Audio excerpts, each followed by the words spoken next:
This is a total production.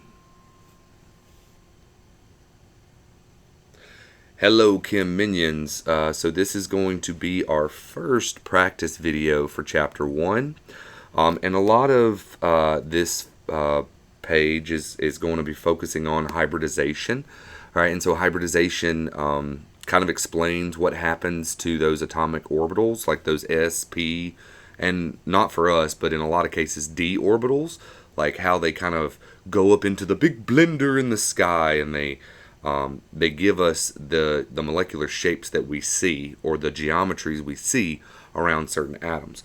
So first we kind of need to understand the quick and dirty way that we can figure out how to determine hybridization. All right, so when we're talking about hybridization, we are talking about how these atomic orbitals blend. So you're looking at options that are going to fall somewhere in the range of sp, right? So that means one s and one p blended together. You have sp2, that means one s and two p orbitals blended together. You have sp3, right? That means one s and three p's blended together. And then you can go up into the d's, but for us, we're not going to see dehybridization because we're not looking at anything that large. Everything we're looking at is like carbon, oxygen, nitrogen. So those hybridizations are only s to p's, and that's it. All right, so how do we determine the hybridization? Well, you need to figure out the number of electron domains around all of these indicated atoms. So what is an electron domain? All right, an electron domain can be a lone pair, can be a single bond, can be a double bond, and can be a triple bond, right? Each one of these counts as one electron domain. All right, and so that's what you need to kind of count up around each one of these atoms. And so the number of domains tells us which hybridization we're looking at, right? So if you have only two electron domains, right, then you're sp, right? Because it's one s and one p, right? One s, one p, that's two domains.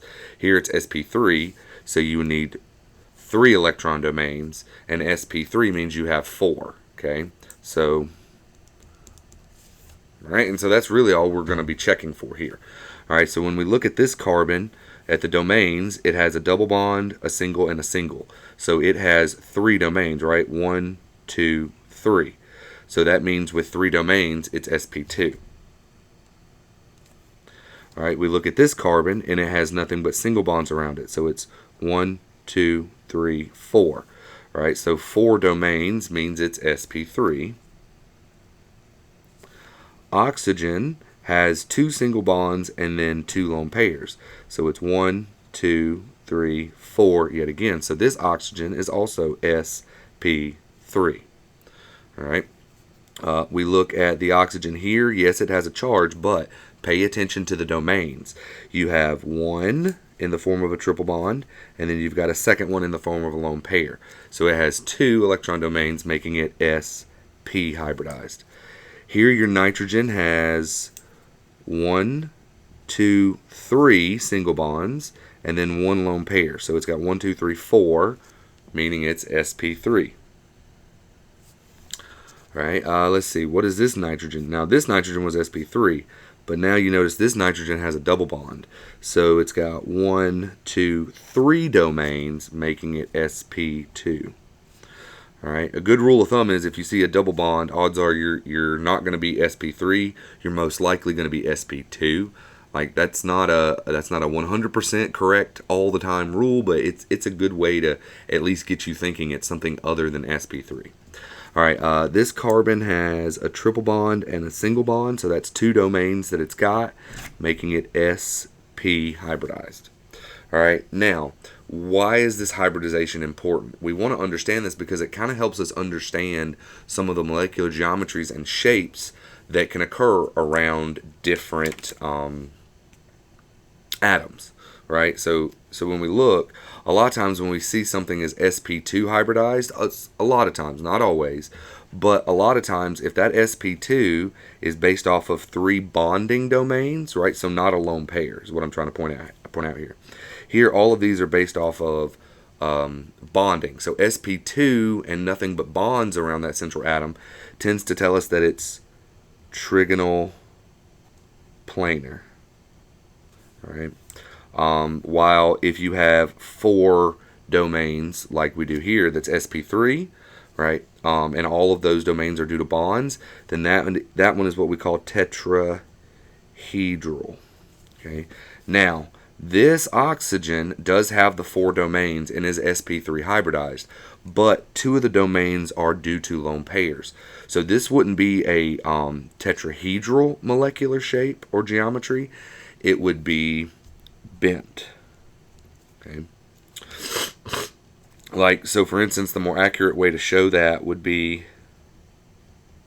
to actually show the oxygen like this, right, where the lone pairs are on the same side of the oxygen, not on different sides.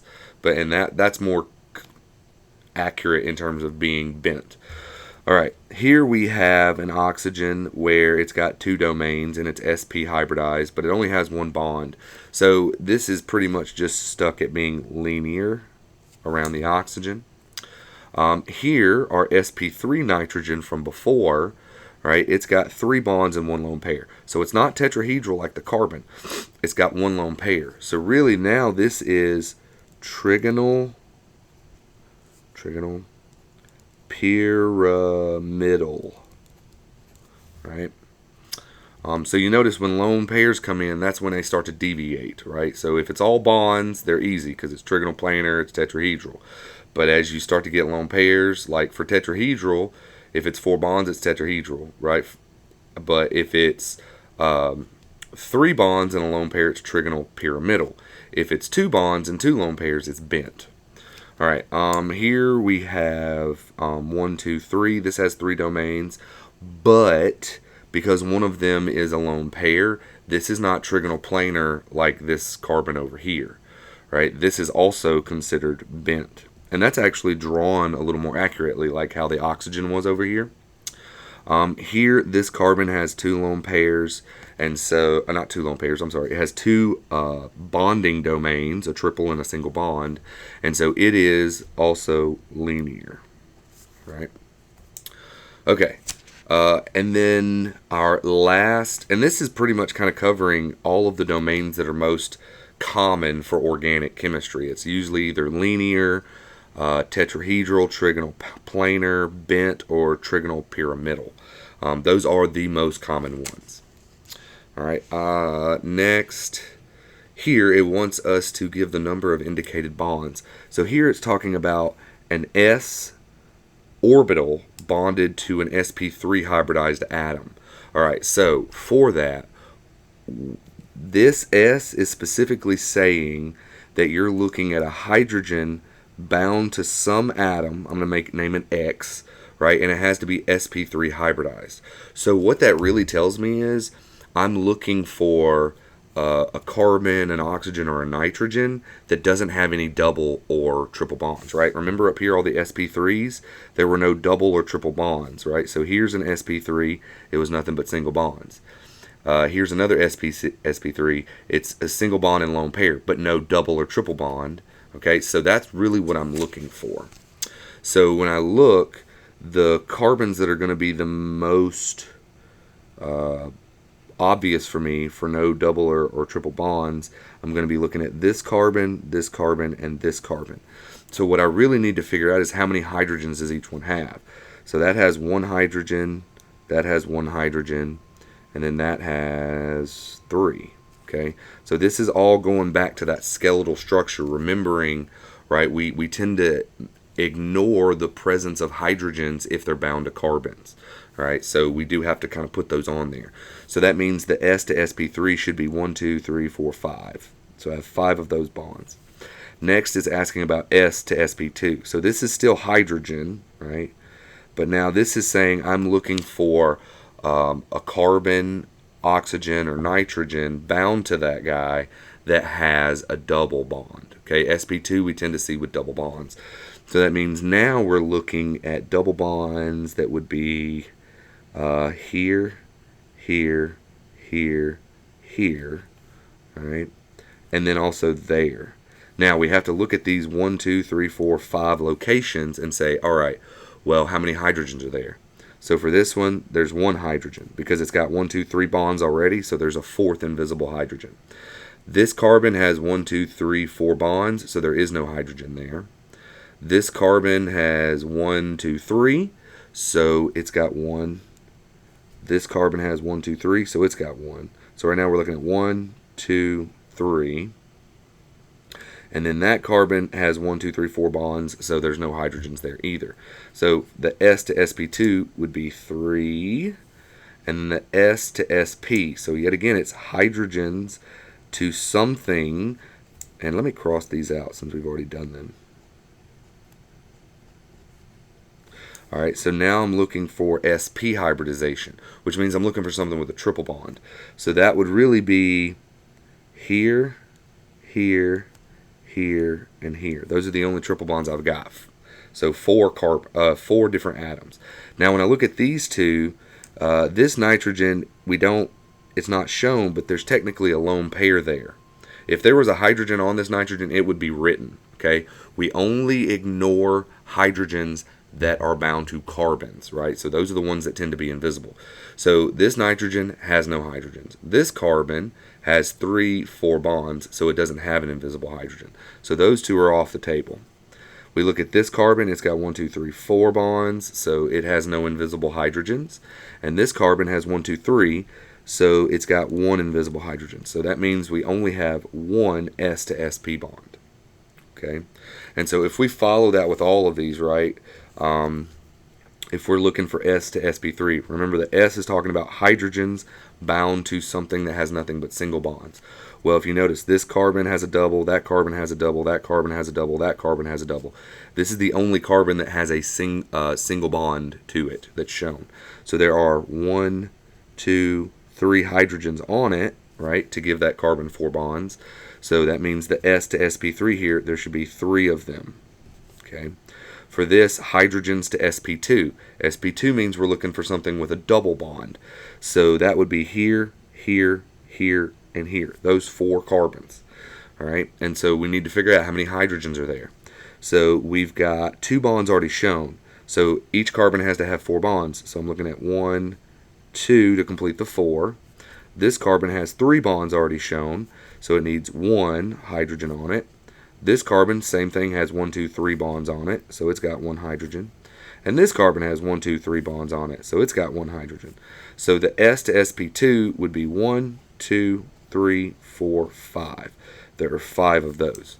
Now for the S to sp, remember over here, this was when you had a triple bond, and we don't have a triple bond anywhere in the structure, so this would just be 0. All right, so now following suit, right? Hydrogens that are bound to only singly bound carbons. So when we look, where are those hydrogens to singly bound carbons? So let's find all the carbons that just have single bonds. So we got 1, 2, 3, 4, 5. So on each one of these, we need to put the hydrogens on it. So this carbon has 1, 2, 3 bonds already, so it's got 1 hydrogen. Same for this one. It has 3 bonds already, so it's only got 1 invisible hydrogen. Same for this one. It's got 1, 2, 3 already, so it's got 1 invisible hydrogen. This guy also has 1, 2, 3 bonds already, so 1 invisible hydrogen. Here's the oddball. It only has 2 bonds shown in the structure, so it has 2 hydrogens. So that means we're looking at 1, 2, 3, 4, 5, 6. So we have 6 S to sp3 bonds. Next up, we look for S to sp2. So remember, sp2 means we're looking for carbons that have double bonds, and that would be these 4 carbons right here. 1, 2, 3, 4. And so when we look, let's figure out how many bonds they already have, and then we'll put the extra bonds as hydrogens to get to 4 bonds per carbon. So here it's got 1, 2 already, so I'm going to put 2 there. And that's the exact same thing we see down here with this carbon. It has 2 bonds shown, so it's got 2 hydrogens that we're missing. Here, this carbon has 1, 2, 3 bonds, so it's got a hydrogen that we need to put on there. This one has 1, 2, 3 bonds. It also has a hydrogen we need to put on there. So when we calculate this up, we've got 1, 2, 3, 4, 5, 6. So this one also has 6 of those bonds. Next up, S to sp. That means sp means we're looking for triple bonds. All right. So when we see the triple bonds, really we've got 1, 2, 3, 4 carbons that have triple bonds. Now, of these 4 carbons that have triple bonds, this one already has 4 bonds shown on it, so we can't put a hydrogen. But this one only has 3, so we can put that invisible hydrogen there. And the same for this one. Has 4 bonds, no hydrogens can be placed on it. Has 3 bonds, we put 1 hydrogen on it.